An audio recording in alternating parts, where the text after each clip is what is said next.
Hi, I'm Carrie Penny, and on this episode of Secret Heart Broadcasting, I'm speaking with Susan Wismer, poet, wise woman, world traveler, mother, grandmother. She's turning 74 and has just published her first book of poetry.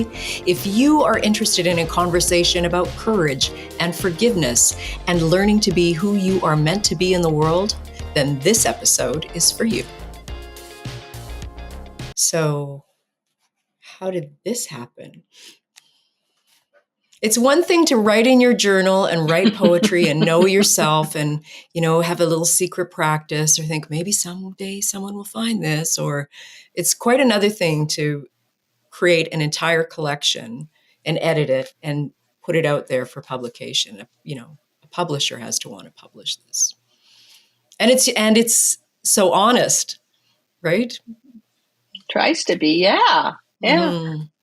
Yeah, well, it's pretty much a 10-year project. So I think one of the things I really looked for, my last journey with paid employment was as a university professor teaching environmental studies, and there were many things about that I really loved.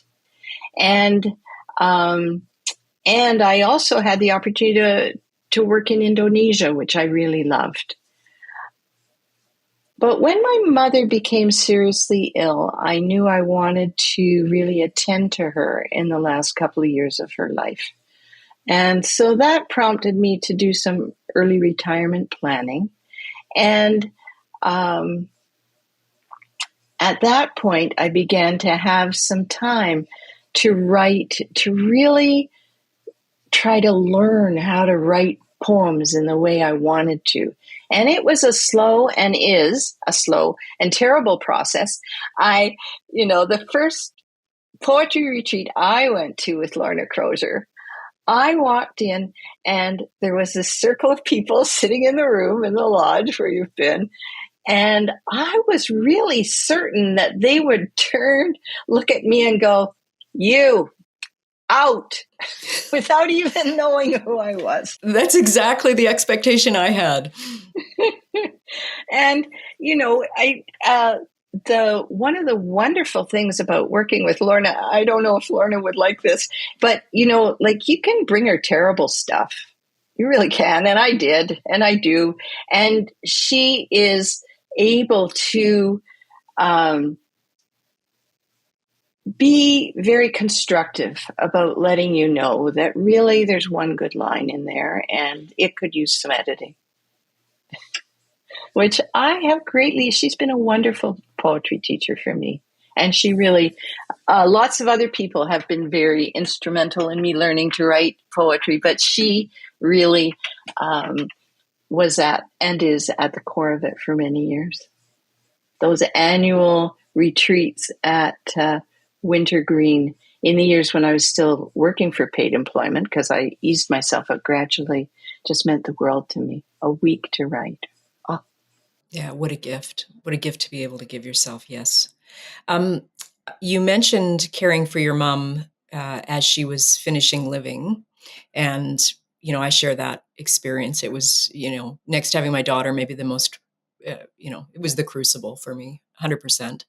And I still find myself, I felt in a way completely unprepared to do this work in helping my mother exit in a way that was true for her and being her fierce advocate, because I don't know if you had the same experience, but we live in a world where older women are, at best unseen, at best.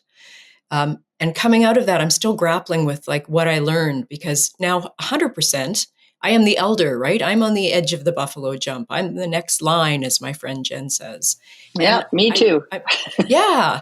And I'm, it kind of blows me away because it went really fast, for one thing. And also, I'm still processing what I learned. Is there any wisdom in that? And I don't even know what the question is, Susan, but you walked through that with your mom. What did you learn? And yeah. I learned a lot about forgiveness and compassion and kindness.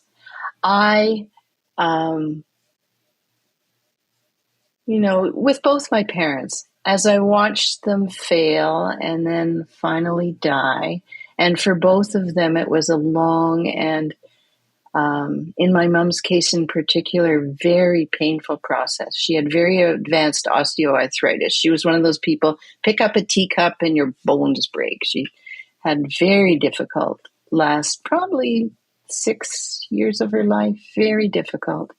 And there's a poem about it in my book.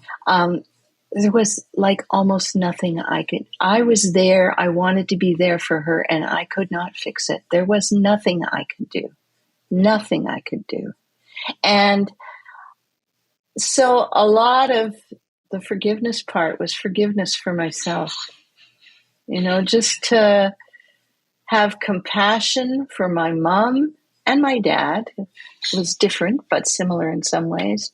Have lots of compassion for them, be as kind as I could, and forgive myself for all the things that were not possible or that I didn't understand, didn't know. If I had to go through my mother's death again, I'm sure I would do it differently. But I did the best I could at the time, and I feel grateful because I think she knew that. Most of the time she knew it. But, one of the most steepest learning curves I've ever been through in my life was accompanying first my dad and then my mom through death. And each process was very different. With my mom, it was just, that constant feeling of, I can never be enough here. I can never do for her what I want to do. And yet I'm all that I have. So here I am. Yeah, that is really resonant. That idea of forgiveness, not just for our elders, but for ourselves in the moment. I ask my mother forgiveness every day. She's been dead like 14 years.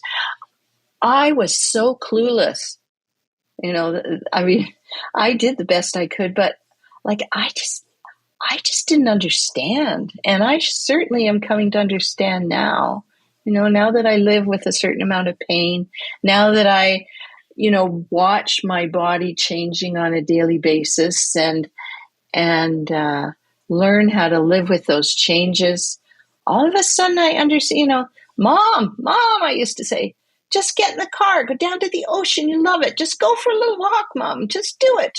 And she'd be like, oh dear, I'm too tired. I'd be like, Mom, I'll put you in the car. I was now you're clueless. Just being lazy. I was clueless. I had no idea what her life was like. And I think she understood. I think she understood that I meant well. Thanks for listening. If you like the show, please tell your friends.